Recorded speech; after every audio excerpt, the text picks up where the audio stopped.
In 2017, Uber found itself in the midst of a major scandal. Reports of a toxic workplace, allegations of sexual harassment, and a series of public controversies threatened the ride-hailing giant's meteoric rise. Customers questioned the company's ethics, and competitors seized the moment to gain market share.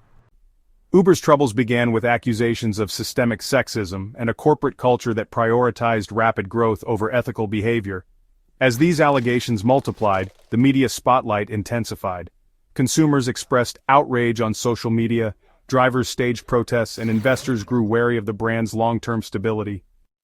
To manage the crisis, Uber's founder and CEO faced mounting pressure from stakeholders to step down. Enter Dara Khosrowshahi. The new CEO openly acknowledged past failings and pledged to reform the company's internal culture.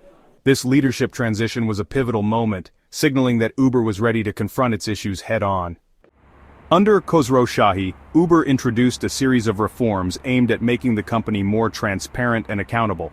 Mandatory training sessions on harassment and diversity were put in place, while HR processes were overhauled to encourage employees to report misconduct without fear of retaliation. These steps were meant to demonstrate Uber's commitment to a healthier, more inclusive workplace. Seeking to rebuild public trust, Uber unveiled a new tagline, "Move the way you want," alongside visible safety features, such as in-app emergency buttons. Marketing campaigns began highlighting drivers' and riders' positive experiences, steering the conversation away from corporate drama and toward the brand's core promise of reliable, flexible transportation.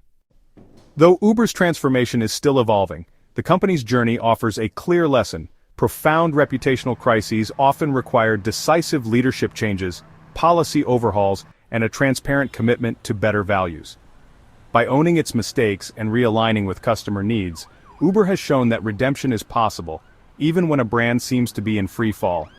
Please like, share, comment, and subscribe to this channel.